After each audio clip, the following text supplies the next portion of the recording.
Commemorative Act on the anniversary of the Treaty of Peace and Friendship between Argentina and Chile. Address of the Holy Father Francis. Sala Regia, Monday, 25th of November, 2024. Honorable Ministers, Your Eminences, Your Excellencies, members of the Diplomatic Corps, ladies and gentlemen, I am pleased to offer you a cordial welcome on this, the 40th anniversary of the Treaty of Peace and Friendship between Argentina and Chile, which ended the lengthy territorial dispute between the two countries. We do well to commemorate those intense negotiations that, with papal mediation, avoided the armed conflict about to set two brother peoples against each other and concluded with a dignified, reasonable, and equitable solution. I thank the embassies of Chile and Argentina for this commemoration, and I greet the respective delegations and authorities present, as well as the representatives of the mediators who took part in that event. I wanted to highlight this anniversary also by inviting the cardinals and the members of the diplomatic corps, whom I thank for their presence. Moreover, I would like to take this occasion in order to launch a renewed appeal to the world at this particular moment on behalf of peace and dialogue. The steadfast commitment shown by the two countries during the long conflict and negotiations, and the fruits of peace and friendship that were born, can serve as a model worthy of imitation. In 2009, in the preface to the late Archbishop Carmelo Juan Giaquinta's book on the Treaty of Peace and Friendship, I wrote, "The treaty was made possible thanks to the mediation of Pope John Paul II and the confidence placed in him by our peoples and leaders. Yet how did we arrive at the Pope's mediation? It was above all due to the prayers of our peoples, who detest war. After Pope John Paul II intervened at Christmas in 1978, the efforts made by the two episcopates were unceasing. Without involvement in the mediation itself, which was exclusively the domain of the Pope and the governments of Argentina and Chile, there was a need to encourage, support, and defend the papal mediation from more than a few outside threats, so that it could reach its satisfactory conclusion in November 1984, practically 6 years after it began. From the very first days of his pontificate, St. John Paul II was concerned not only to prevent the dispute between Argentina and Chile from degenerating into a disgraceful armed conflict, but also to find a way to definitively resolve this dispute. At the request of the two governments, accompanied by concrete and stringent commitments, the Pope agreed to mediate with the aim of proposing a just and equitable, and therefore honorable, solution. During the mediation process, the Pope expressed his intent in these terms, so that a satisfactory solution may be found through the goodwill of both parties, based on justice and international law, which excludes the use of force. These days we are experiencing the unhappy outcome of the use of force. The title of the treaty between Argentina and Chile defines this in two words: peace and friendship. Let us reflect on them for a moment. The first is peace. Upon the ratification of the treaty on 2nd of May 1985, John Paul II expressed his joy because, in his words, agreement consolidates peace in such a way as to justifiably give the well-founded confidence of its stability. This gift of peace, the Pope insisted, would nonetheless require a daily effort to preserve it from the obstacles that might oppose it and to encourage everything that might serve to enrich it. Indeed, the treaty offers suitable means for achieving two ends, namely the resolution of eventual differences and the promotion of a harmonious friendship through cooperation in all fields aimed at a closer integration of the two nations. This model for the complete, definitive, and peaceful settlement of a dispute deserves, as I recently stated, to be reproposed in the current world situation in which so many conflicts persist and degenerate without an effective will to resolve them through the absolute exclusion of recourse to force or the threat of its use. This is the tragic situation that we are presently experiencing. The second word is friendship.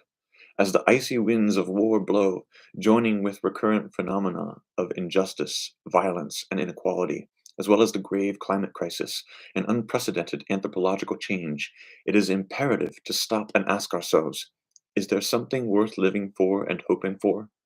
In effect, these setbacks, difficulties, and failures can be seen as a summons to reflection. They invite us to open our hearts to an encounter with God and to grow more conscious of ourselves, our neighbors, and the realities all around us. Let us not forget that we are beggars, sovereign beggars. We are called to become beggars of the essential, of what gives authentic meaning to our lives. By doing so, we discover that the value of human existence does not consist in things and successes achieved in the race of competition, but first and foremost in that relationship of love which sustains us, rooting our journey in trust and hope. Sisters and brothers, it is friendship with God, which is then reflected in all other human relationships, that is the foundation of the joy which will never fail. A few weeks ago, on the occasion of this 40th anniversary, the bishops of Argentina and Chile signed a new declaration recalling how the treaty prevented war between brother peoples. The bishops of both countries thanked God because that agreement enabled dialogue and peace to prevail. At the same time, they expressed their gratitude to St. John Paul II for his offer to mediate between the two countries, a mediation that was carried out by Cardinals Antonio Samore and Agostino Casaroli, two great men. I concur with the sentiments of the bishops of Chile and Argentina in giving thanks to God for protecting us and saving us from war. Along with the cardinals and bishops of those two countries, we are grateful for the peace and cooperation existing between the two nations and confident that this path can be further deepened for the good of the two peoples. It is my hope that the spirit of encounter and concord between nations seeking peace in Latin America and throughout the world may favor the multiplication of coordinated initiatives and policies aimed at resolving the numerous social and environmental crises that affect populations in all continents and certainly prove detrimental to the poor. On the 25th anniversary of the treaty, a commemorative ceremony was held here in the Vatican on 28th of November 2009, honored by the visit of the presidents of Argentina, Mrs. Cristina Fernandez Kirchner, and of Chile, Mrs. Michelle Bachelet. On that occasion, Pope Benedict XVI pointed out that Chile and Argentina are not just two neighboring nations, but much more. They are, he said, two brother peoples with a common vocation to fraternity, respect, and friendship, which are largely a result of the Catholic tradition at the root of their history and their rich cultural and spiritual patrimony.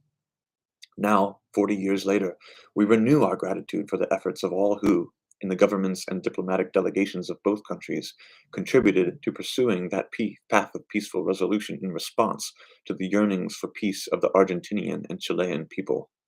The Treaty of Peace and Friendship, as Pope Benedict said, is a shining example of the power of the human spirit and the desire for peace in the face of the barbarity and senselessness of violence and war as a means of resolving differences.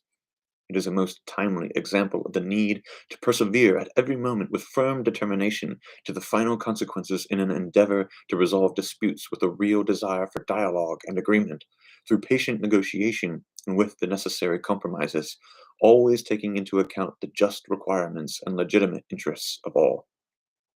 In this regard, how can I not refer to the many ongoing armed conflicts that remain still unresolved, despite the fact that they cause immense sufferings for the countries at war and the entire human family? Here I would point to the hypocrisy of speaking of peace and dabbling in war. In some countries where there is much talk of peace, the highest yielding investments are in the production of arms. This hypocrisy always leads to failure, the failure of fraternity, the failure of peace. May the international community make the force of law prevail through dialogue, for dialogue must be the soul of the international community. I simply mentioned two failures of humanity today, Ukraine and Palestine, where people are suffering, where the arrogance of the invader prevails over dialogue. Your Excellencies, ladies and gentlemen, I thank you most heartily for taking part in this commemorative ceremony. Through the intercession of Mary, Queen of Peace, our Mother, I invoke God's blessing upon the beloved nations of Chile and Argentina, which I likewise invoke upon all peoples who long for peace and concord, and to every man and woman committed to the cause of fraternity and social friendship. Thank you. May the Lord bless our peoples. Amen.